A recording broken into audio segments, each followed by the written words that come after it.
오늘 함께 보실 말씀 시편 7편의 말씀 함께 보겠습니다. 시편 7편 1절부터 17절까지 말씀입니다. 구약성경 807면이 되겠습니다.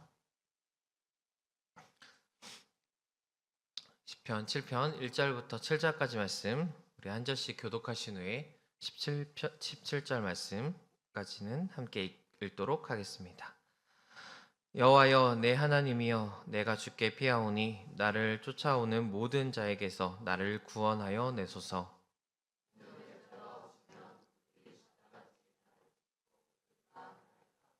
여호와여 내 하나님이여 내가 이런 일을 행하였거나 내 손에 죄악이 있거나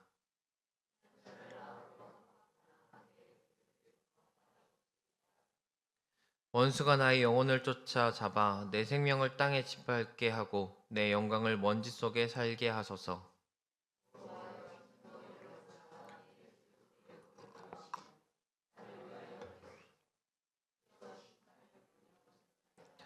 민족들의 모임이 주를 두르게 하시고 그 위 높은 자리에 돌아오소서.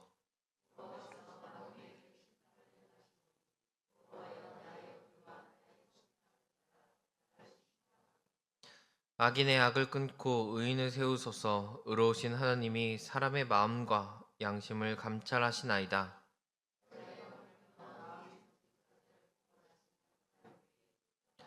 하나님은 의로우신 재판장이시며 매일 분노하시는 하나님이시로다.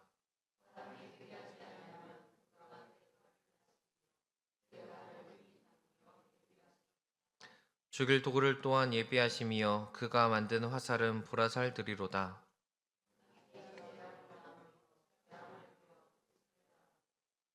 그가 웅덩이를 파 만듦이여 제가 만든 함정에 빠졌도다.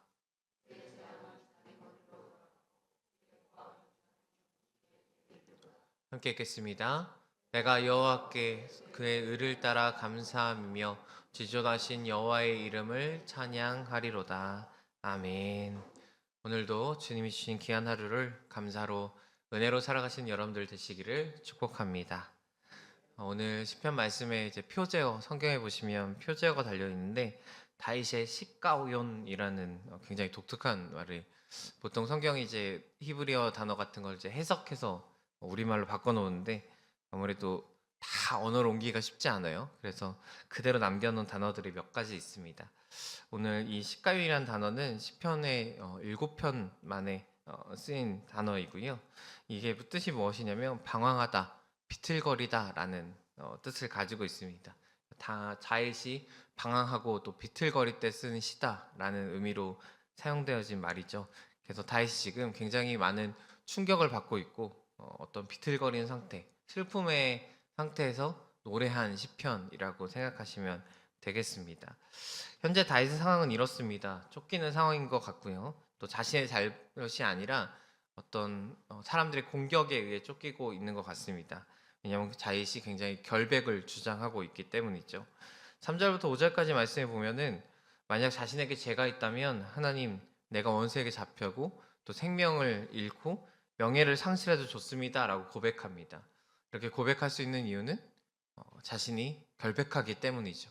하나님 앞에 내가 결백하기 때문에 하나님 내가 그렇게 되더라도 좋습니다. 반대로 얘기하면 나는 그럴 일이 절대 일어나지 않는 결백한 사람이다라고 하나님께 고백하고 있는 상황입니다. 이런 상황 속에서 하나님의 일하심을 구합니다. 우리 6절 말씀 함께 읽도록 하겠습니다. 여호와여 진노로 일어나사 내 대적들의 노를 막으시며 나를 위하여 깨소서. 주께서 심판을 명령하셨나이다. 자신의 결백을 주장하면서 하나님께 세 가지를 요구합니다. 첫 번째는 여호와여 일어나소서라고 고백합니다. 이 하나님께 하나님 일어나소서라고 고백하는 이 단어는 이스라엘이 전쟁을 할 때 한 가지 해야 하는 행위가 있었는데요. 그것이 뭐냐면 하나님의 언약궤를 제일 앞에 두고 그 언약궤를 전진시키는 일이었습니다. 전쟁을 할 때 하나님이 우리를 위해서 먼저 나가신다. 그리고 하나님께서 우리를 이기게 하신다라는 어떤 증표로서 사용되었던 단어입니다. 그러니까 지금 다윗이 하나님께 요구하는 것이 하나님 나보다 앞장서서 나가 주십시오. 하나님 내 앞에서 주님께서 일하여 주십시오라고 요구하고 있는 것입니다. 신앙을 여러 가지 의미로 이야기하지만 오늘 말씀의 기초에서 신앙이 무엇이냐라고 한다면 우리가 주님을 따라가는 것이 아닐까라는 생각을 해보게 됩니다. 주님을 따라간다는 것은 결국 주님이 나보다 앞장서서 가시고 내가 그 주님을 바라보면서 걷는 행위를 일컫는 말이죠. 우리의 믿음이 하나님보다 앞서지 않아야 하겠습니다. 우리의 믿음이 하나님을 따라가는 믿음이 되어야 할 줄로 믿습니다.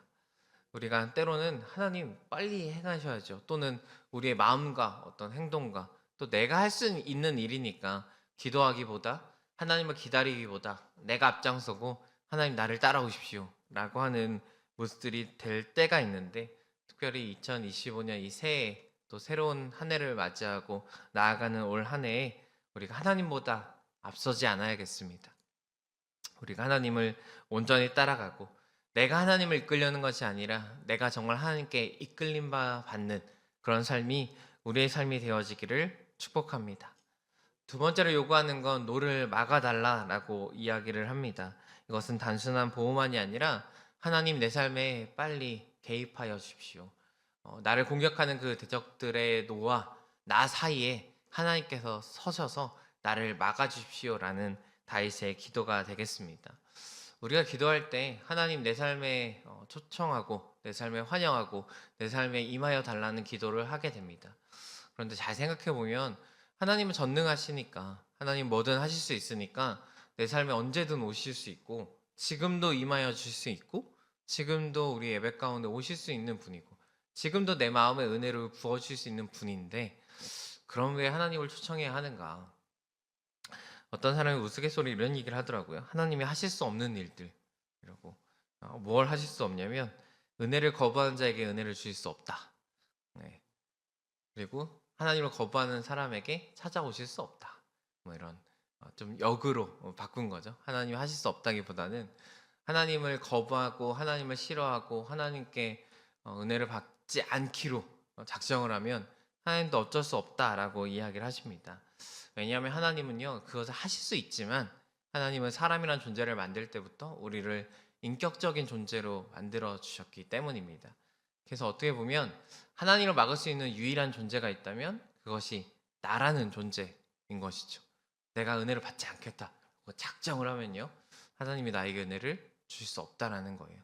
그래서 우리는 하나님을 초청해야 합니다. 우리 삶의 모든 영역에서 주님께서 임하실 수 있도록 내가 내어드리지 못한 영역이 있다면 하나님 오늘 나의 삶의 전부를 하나님께 맡깁니다 라고 고백하면서 하나님의 개입을 촉구하고 또 하나님 내 삶을 주님께 맡깁니다 라는 기도를 통해 하나님께서 내 삶에 일하실 수 있도록 오늘 맡겨드리는 오늘 우리의 삶이 되어지기를 축복합니다.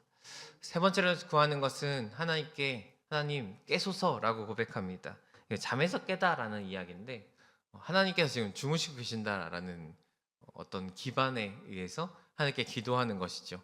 근데 성경을 보다 보면 하나님께서는 졸지도 않으시고 주무시지도 않으신다. 옛날에 많은 목사님들이 하나님은 시퍼렇게 살아계신다 뭐 이렇게 눈을 부릅뜨고 졸지도 않고 주무시지 않는다라고 이야기를 합니다. 그런데 다윗은 이런 하나님 앞에 하나님 그만 일어나세요라고 고백을 하고 기도하고 있는 거예요. 왜냐하면 하나님께서 지금 일하여 주시지 않는 것처럼 느끼게 되기 때문이죠. 쫓기고 있고 자신은 결백한데도 불구하고 고난을 당하고 있고 이런 상황 속에서 자신의 억울한 처지를 알아달라라는 고백으로 마치 하나님이 주무시고 계셔서 하나님 이제 일어나십시오라고 고백하고 있습니다. 단순히 잠에서 깨어달라라는 고백보다 하나님의 일하심을 다시 한번 촉구하고 있는 기도의 제목이 되겠습니다. 우리 한 절 더 살펴보겠습니다. 8절 말씀입니다. 함께 읽겠습니다. 여호와께서 만민에게 심판을 행하시오며 여호와여 나의 의와 나의 따라 나를 심판하소서. 오늘 말씀 11절에 보면 하나님을 의로우신 재판장으로 표현하고 있습니다. 의로우신 재판장이란 말은 이 재판의 어떤 판결이 언제나 의롭다라는 뜻이죠. 하나님의 심판 기준은 명확합니다. 죄인이냐 아니냐. 다윗도 그 심판에 따라 심판을 받게 됩니다. 어떤 죄인만 심판한 게 아니고요. 정확히 따지면 사실 모든 이가 죄인이기 때문에 모든 이를 심판하시는 것이 하나님의 모습인데 하나님은 그 사람 모두를 하나님께서 동일한 조건을 가지고 심판하시는 하나님이시고, 오늘 다윗이 하나님을 찬양하고 있지만 이 다윗조차도 하나님의 심판대 앞에서는 사람 중에 한 명이 될 것입니다. 그러나 다윗은 하나님께 자신의 의와 성실함을 내비칩니다. 이것은 다윗이 나는 완벽한 사람입니다, 완벽한 의인입니다 라고 고백하는 것이 아닙니다. 성경을 보면 의인은 없나니 하나도 없다 라고 이야기합니다. 우리도 의인이 될 수 없다라고. 그래서 나중에 의인의 뜻을 살펴보면 의로운 자가 아니라 의롭다 칭함을 받은 사람, 칭할 인을 사용해서 내가 의롭지 않은데, 나는 의로운 사람이 될 수 없는데, 근데 하나님이 나에게 너 의로운 사람이야 라고 칭하여 줬다 라는 뜻으로 의인이 사용되어집니다. 오늘 다윗은 내가 완벽합니다, 나 정말 성실하게 하나님을 믿었어요, 나 완벽한 이니까 나에게 와서 판결해 보세요 라고 따지는 것이 아니라, 자신이 내비치는 건 내가 하나님을 믿고 살아갔던 삶의 방향을 의미하는 겁니다.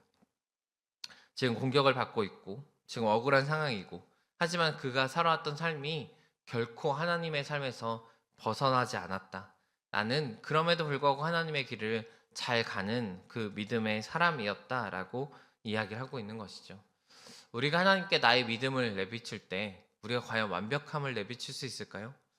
아무도 할 수 없는 일이죠. 네. 성경에 하나님의 마음에 가장 가까웠던 사람 다윗조차도 그럴 수 없었는데, 우리를 돌아볼 때 내가 과연 완벽하게 주님 앞에 나의 믿음을 고백할 수 있느냐? 그럴 수 없습니다. 그런데 하나님께 한 가지, 내가 하나님 잘 믿고 살아왔습니다라고 내비칠 수 있는 거 있다면 그 믿음의 길을 가고 있는 것. 그래서 저는 때로 믿음이 이렇게 생각이 들더라고요. 이 길을 가고 있는 사람. 그래서 그들은 어떤 길을 갈 때 그 길이 너무 어려워서 멈춰 설 때도 있고, 잠깐 샛길로 빠져서 가이드를 만나서 다시 돌아올 때도 있고요. 길을 잘못 찾아서 뱅뱅 돌다가 내가 가야 할 길을 다시 찾을 때도 있습니다. 근데 중요한 건 그 길을 가고자 하는 것이죠. 포기하지 않고 다른 길로 아예 빠지지 않고 여전히 그 길 위에 서 있는 것. 예수라는 내가 길이요 진리요 생명이라고 고백하신 그 길 위에 내가 온전히 서 있고 오늘도 그 길을 가는 것, 그것이 믿음이 아닐까 싶습니다. 오늘 내가 그 믿음을 주님 앞에 내어드리고, 하나님 나 여전히 주님 믿습니다, 나 여전히 주님 신뢰합니다 라고 고백하는 여러분들이 되시기를 축복합니다. 그럴 때 하나님이 우리를 사랑한다 이야기하실 것입니다.